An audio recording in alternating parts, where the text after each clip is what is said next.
विधानसभा चुनाव 2022 में पौड़ी विधानसभा सीट से राजकुमार पौड़ी ने जीत का परचम लहराया है, जिसके बाद उन्होंने जनता का आभार भी जताया। वहीं नवनिर्वाचित विधायक राजकुमार पौड़ी से हमारे सहयोगी मुकेश बछेती ने खास बातचीत की है और जाना कि किस तरह से विधायक पौड़ी के लिए कार्य करेंगे, क्या उनका एजेंडा होगा और इस दौरान किन चुनौतियों का उनको सामना करना पड़ेगा। 2022 विधानसभा चुनाव में पौड़ी सीट से परचम लहराने के बाद आज पौड़ी विधायक पौड़ी में होली मिलन कार्यक्रम में पहुंचे हैं। हम उनसे बात करेंगे कि क्या क्या प्राथमिकताएं उनकी पौड़ी विधानसभा के लिए रहने वाली हैं और किस तरह से जो पौड़ी का विकास है उसको वो आगे ले जाना चाहते हैं। पुरी जी, न्यूज़ स्टूडियो में आपका स्वागत है। बहुत बहुत धन्यवाद। पुरी जी, पहले तो आपको शुभकामनाएं। आप परचम लहराकर पौड़ी विधानसभा सीट से विजयी हुए हैं। बहुत बहुत धन्यवाद आपका और आप सभी को होली की शुभकामनाएं देते हुए मैं आप सभी का मंगल कामना करता हूं कि आपके परिवारों में जो है बड़ी खुशी और सुख शांति बनी रहे।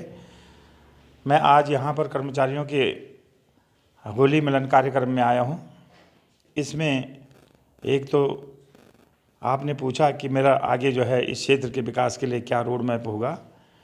मैं इसमें इतना कहना चाहता हूं कि यहाँ की जनता ने मुझे बड़े विश्वास के साथ यहाँ से विजय करके भेजा है और मैं उनकी आशाओं पर खरा उतरने का पूरा प्रयास करूँगा। जिसमें सबसे बड़ी पहली चुनौती है यहाँ पर जो हमारा बस अड्डा है वो बहुत महत्वपूर्ण है और बरसों से जो है वो आधे अधूरे काम में लटका हुआ है।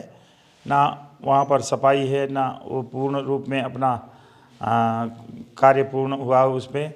इसलिए सबसे प्रमुखता के साथ में मैं उस पर ध्यान रखूँगा। साथ ही जो है यहाँ पर जो गड्ढे वाली सड़कें हैं, शहर के मुख्य जो शहर है हमारा बाज़ार का एरिया है, इसमें 5 किलोमीटर के दायरे में जितनी सड़कें हैं बहुत जीर्ण शीर्ण स्थिति में पड़ी हुई हैं और किसी भी जनप्रतिनिधि ने और जो हमारे कर्मचारी भी हैं इन्होंने इसकी तरफ कोई ध्यान नहीं दिया है।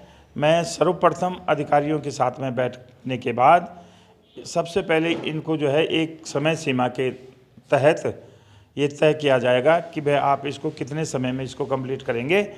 उस आधार पर मैं सबसे पहले प्राथमिकता के आधार पर बस अड्डा और आसपास की 5 किलोमीटर के दायरे में जितनी सड़कें हैं इनको ठीक कराने का बीड़ा उठाऊंगा।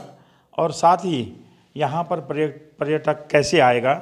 जो हमारी केवल कहने के लिए पर्यटक नगरी है पौड़ी, लेकिन यहाँ पे पर्यटक आते नहीं हैं। इसके लिए जो मूलभूत सुविधाएं हैं पर्यटकों के लिए वो कैसे यहाँ पर आएंगे उनकी तरफ मैं अपना ध्यान रखूँगा। और उसमें केवल मेरा ही सहयोग नहीं है, यहाँ पर जो बुद्धिजीवी लोग हैं उनके साथ बैठ के कि यहाँ पौड़ी में किस तरह से हम जो है पर्यटकों को लाने का काम कर सकते हैं, तो सब लोग अपना सुझाव देंगे और सुझाव के बाद उन व्यवस्थाओं को पूरा करने का काम करूँगा। जैसे यहाँ पे रोप हो गया, रोप वे की व्यवस्थाएं है और साथ ही में यहाँ पे उचित पानी की मात्रा समय समय पे पानी उपलब्ध हो जाए, क्योंकि पौड़ी जो है अपने आप में चर्चा में रहता है कि पौड़ी में पानी नहीं है, लेकिन पानी तो पर्याप्त मात्रा में है, लेकिन उसका डिस्ट्रीब्यूशन और वो समय पे सही हो इसके लिए व्यवस्था की जाएगी। और यहाँ पे स्वास्थ्य सेवाएँ अच्छी की जाएंगी। और साथ ही जो है जो मेरा भविष्य का मकसद है कि यहाँ पे 5 साल के अंदर यहाँ पे जो है हवाई पट्टी का भी निर्माण करने का मेरा एक लक्ष्य है, ताकि यहाँ पर बाहर से लोग आएँ और यहाँ से बाहर लोग जाएँ। इस वजह से यहाँ पर लोगों का आना जाना बढ़ेगा, पर्यटक आएंगे। पुरी जी ने आपने बहुत महत्वपूर्ण बात कही है, पर्यटक रोजगार की कमी।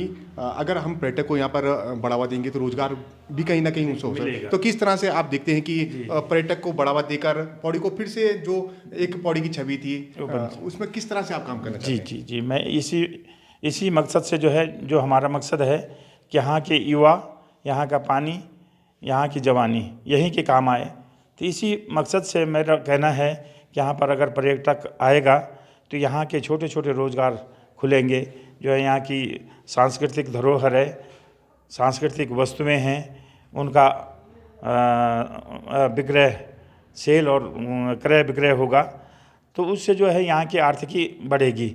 यहाँ के लोकल खान पान की वस्तुएं हैं वो बाहर जाएंगी तो उसका भी मूल्य मिलेगा। यहाँ पर आर्थिक साधन जुटेंगे।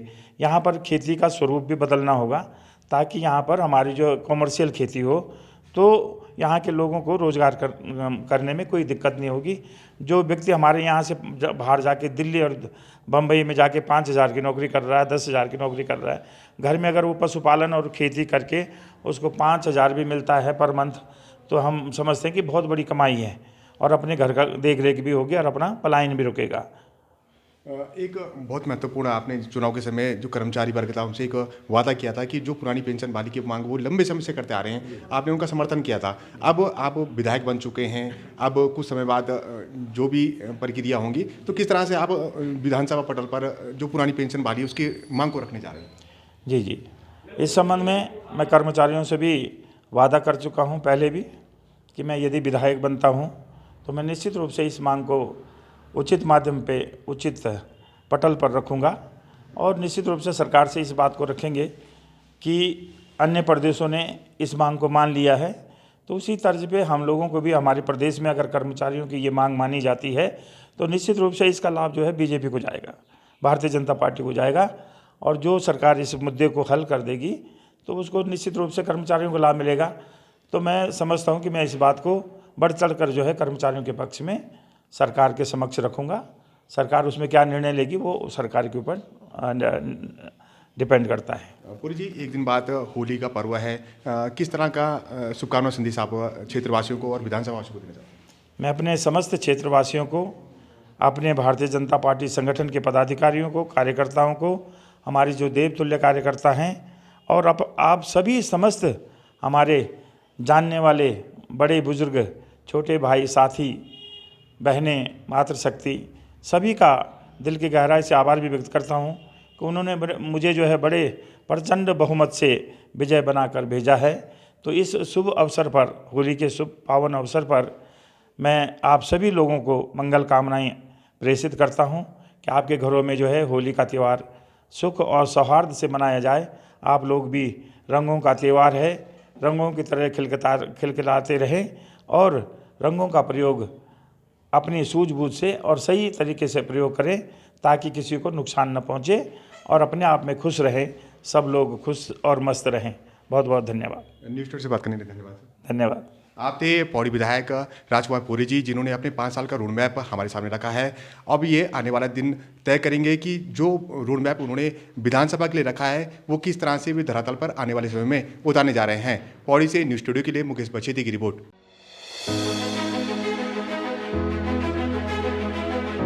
उत्तराखंड के मुद्दे रोजगार से कामगार तक, पर्यटन से पर्वतों तक, सत्ता के गलियारों से हर गांव की गलियों तक, कर्णधारों की कलम से आम आदमी के हितों तक। और भी होगा बहुत कुछ देवभूमि से जुड़ा, देवभूमि के बारे में, देवभूमि के वासियों के साथ, सिर्फ न्यूज़ स्टूडियो उत्तराखंड पर, खबर उत्तराखंड की।